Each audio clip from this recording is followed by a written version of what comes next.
satu Tuhan atau tiga dalam satu Tuhan, atau satu dalam tiga, satu tapi tiga Tuhan kita. Dan ada begitu banyak sebuah misconception, kesalahpahaman, ketidakpengertian akan konsep ketuhanan yang sebenarnya sudah sangat jelas sekali diungkapkan dalam firman Tuhan ya. Tapi banyak orang karena sudah terdoktrinasi dengan doktrin Trinitas yang sesungguhnya tidak alkitabiah, yang akan kita lihat ayat-ayat berikut ini yang menunjukkan bahwa Trinitas tidak alkitabiah, sudah begitu sukar untuk melihat kebenaran Alkitab yang begitu sederhana dan sangat jelas. Dan kita sedang tidak ingin mencari tahu apa hal-hal yang Tuhan tidak ungkapkan. Pengenalan kita akan Tuhan adalah berdasarkan apa yang Tuhan sudah ungkapkan melalui inspirasi firman Tuhan. Apa yang sudah Tuhan ungkapkan oleh firman-Nya, itulah yang harus kita jadikan pegangan, fondasi, dan pemahaman kita tentang siapa Tuhan yang kita sembah. Dan seringkali sobat-sobat Trinitarian seringkali membuat suatu statement yang saling bertolak belakang. Tuhan itu misteri, Tuhan itu tidak terbayangkan oleh pemikiran manusia. Bagaimana bisa pemikiran manusia yang terbatas ini mengerti Tuhan yang tidak terbatas? Tetapi mereka sendiri membuat satu formula bahwa Tuhan itu tiga tapi satu, atau satu tapi tiga, three in one God. Dan ini adalah suatu kebingungan. Kalau misalnya pikiran kita nggak terbatas, kok lu bisa gitu untuk membuat satu formula so-called tritheism, so-called trinitas? Gimana ceritanya tuh? Dan sekali lagi, pay attention. Ya, kita kasih sebuah notes di sini, catatan. Perlu diingat baik-baik bahwa apa yang akan kita pelajari di sini adalah kita menggunakan fondasi apa yang Tuhan tuliskan, inspirasikan kepada hambanya para nabi, yaitu firman Tuhan. Oke. Ada berapa banyak Tuhan? Ulangan 6 ayat 4 katakan, Shema, dengarlah hai Israel, Yahova Elohim kita, Yahweh itu satu. Dengarlah hai Israel, Yahweh, Yahova Elohim kita, Yahweh itu satu. Tidak dua, tidak tiga, tidak tiga tapi satu, atau satu kelompok, atau satu yang seperti apa. Ini seringkali jadi pergolakan ya dalam perdebatan tentang ketuhanan ini. Banyak yang bilang, oh ini satu tapi dalam tiga pribadi, satu tapi ya dalam satu keluarga. Apakah seperti itu? Mari kita lihat ya. Dengarlah Israel, Yahweh Elohim, Yahweh Elohim kita, Yahweh itu Esa satu, dan engkau harus mengasihi Yahweh yang satu itu, Elohimmu, dengan segenap hatimu, segenap jiwamu, dan segenap kekuatanmu. Oke. Yohanes 17 ayat 1 sampai 3. Yohanes 17 ini adalah doa yang sangat terkenal ya dari Yeshua sendiri menjelang dia menuju ke fase penyaliban. Ini adalah hari-hari terakhir sebelum penyaliban. Dia berdoa kepada Bapa di surga agar ada kesatuan di antara umat-umatnya. Dan pembukaan dari doa Yohanes 17 ini dibuka dengan seperti ini. Kita baca sama-sama Yohanes 17 ayat 1. Inilah perkataan-perkataan yang disampaikan oleh Yeshua. Dan dia mengangkat matanya ke langit dan berkata, Bapa, the hour is come, jamnya telah tiba. Muliakanlah anakmu, agar anakmu juga dapat memuliakan engkau. Jadi ini adalah percakapan doa dari Yeshua kepada Bapanya yang di sorga. Dia mengangkat matanya ke langit, ke surga, ke atas, di mana tempat Bapaknya berdiam bertahta. Dan ini adalah percakapan antara Yeshua dengan Bapaknya. Muliakanlah anakmu, saya yaitu Yeshua adalah anaknya, agar anakmu juga memuliakan kau. Ini adalah percakapan antara Bapa dan anak. Sebagaimana engkau telah memberikan dia, yaitu anak, kuasa atas seluruh makhluk, seluruh manusia. Jadi Bapa sudah kasih kuasa ya kepada anak, kepada seluruh manusia, that he should give eternal life, agar dia, yaitu anak manusia, ini son ya, son, dapat memberikan eternal life, hidup kekal, kepada sebanyak mungkin yang engkau berikan padanya. Jadi ini percakapan antara Bapa dan anak sekali lagi, dan anak diberikan kuasa untuk memberikan hidup kekal. Dan inilah hidup yang kekal itu. Dan hidup kekal ini adalah perkara keselamatan, dan ini adalah hal yang sangat penting, esensial. Dan apa yang Yeshua deskripsikan tentang hidup kekal itu dalam doanya kepada Bapaknya, inilah hidup yang kekal itu, agar mereka kita sebagai orang yang rindu diselamatkan, dapat mengenal engkau, the only true Elohim, satu-satunya Elohim, Tuhan yang benar. Mengenal engkau Bapa, Father, sebagai the only true Elohim, sebagai satu-satunya Tuhan yang benar, yaitu the Father, yang mana Yeshua sedang berdoa. Dan mengenal Yeshua, Sang Mesias, yang mana engkau utus. Dan mengenal Yeshua.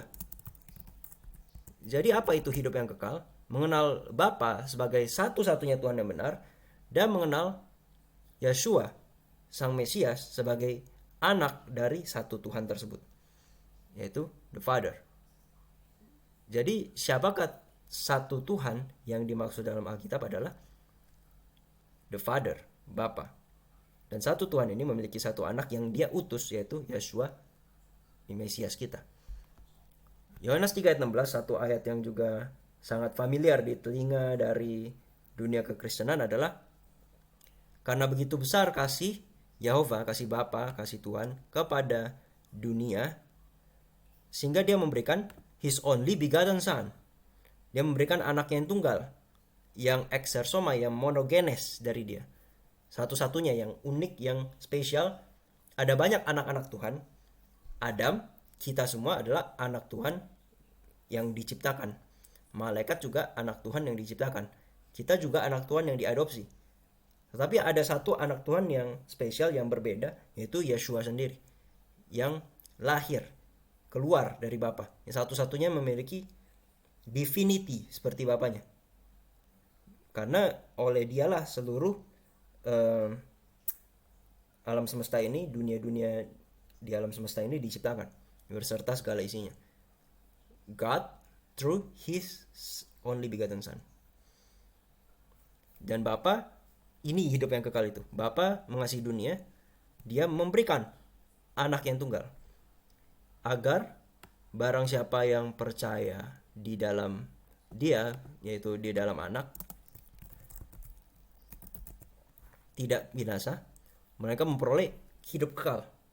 Jadi apa itu hidup kekal? Kita kenal satu-satunya Tuhan yang benar, yaitu Bapa, dan anaknya Yeshua yang dia utus.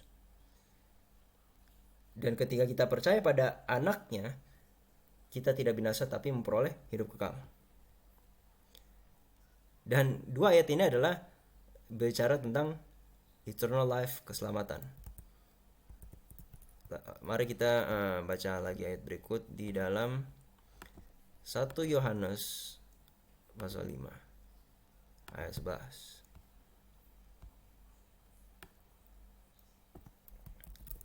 1 Yohanes 5 ayat 11 dan 12 dikatakan,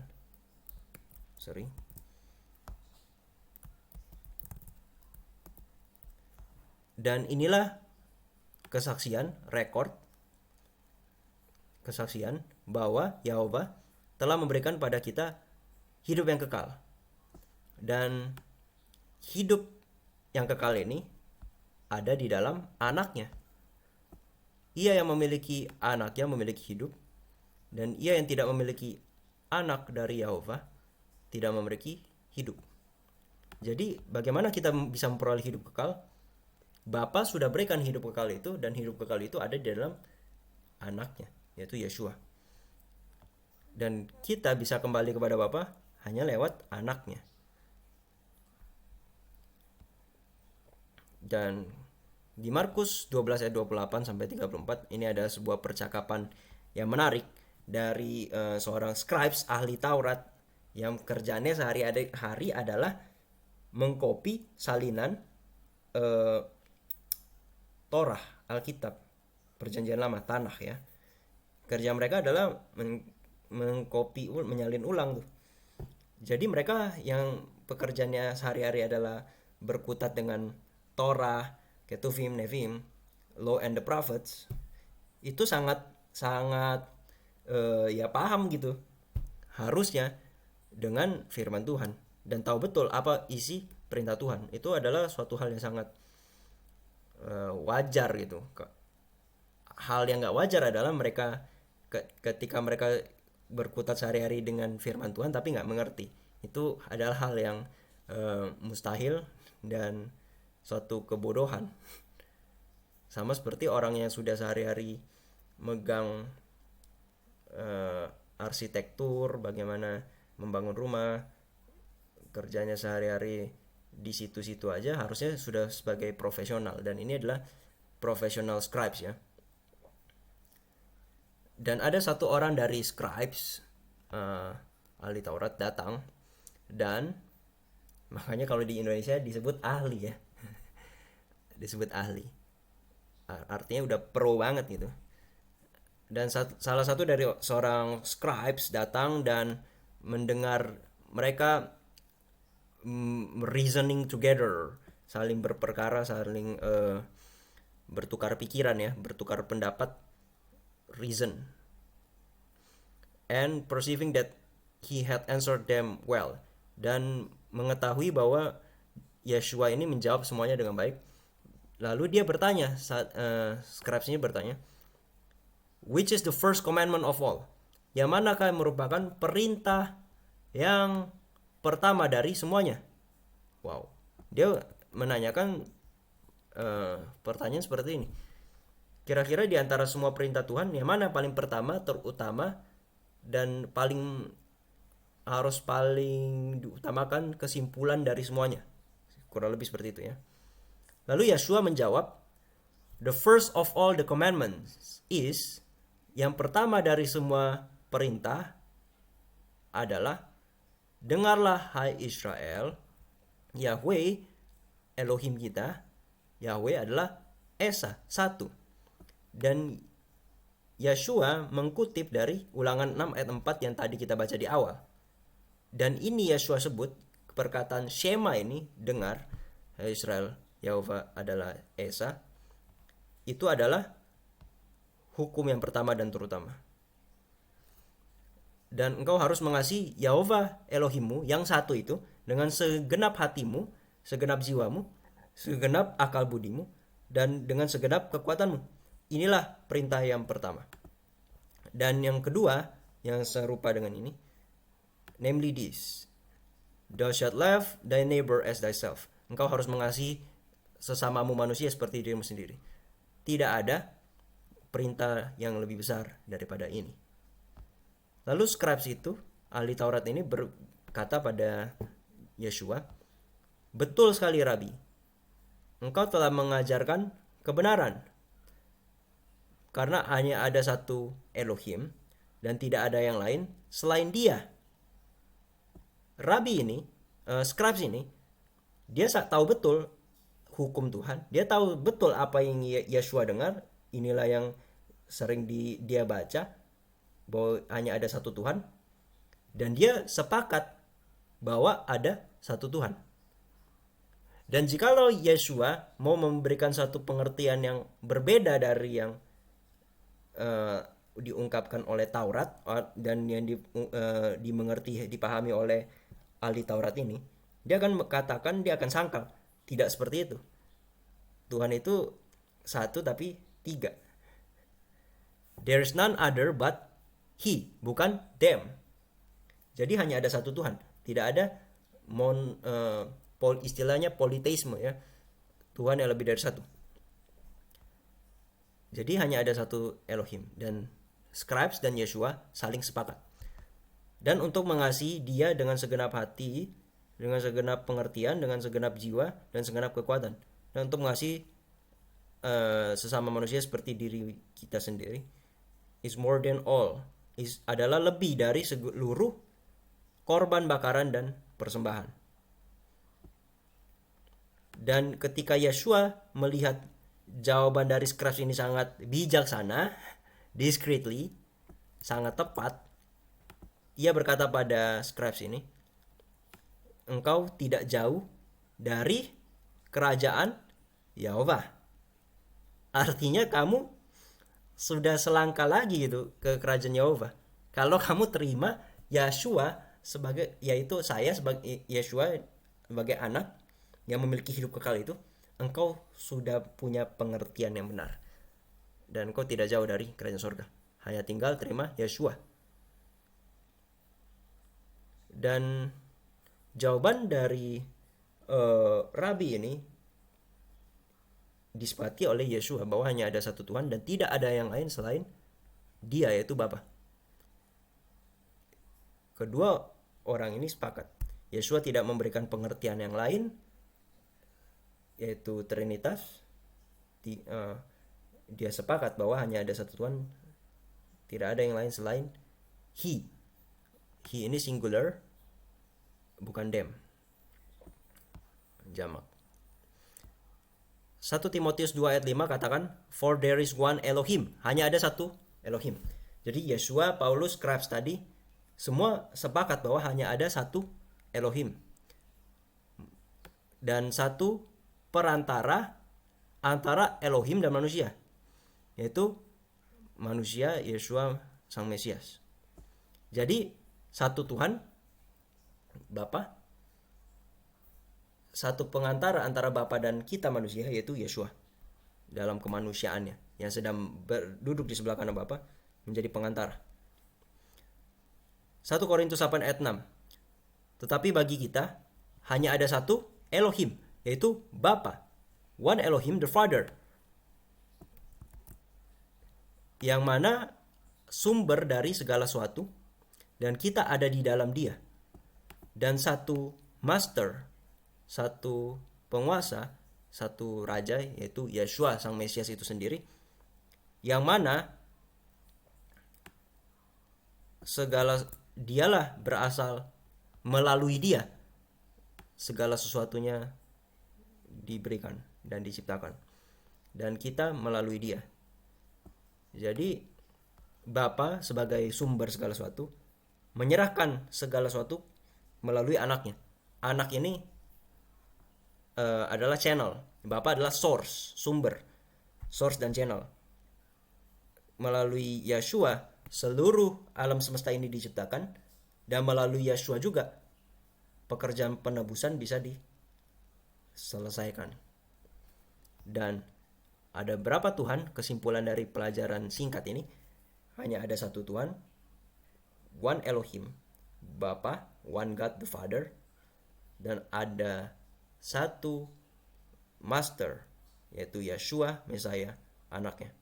Satu Tuhan, dan satu Tuhan ini memiliki satu anak, yaitu Yeshua, anaknya yang begotten, monogenes, unik, yang keluar dari Bapa. Inilah pelajaran kita tentang one God versus three in one God.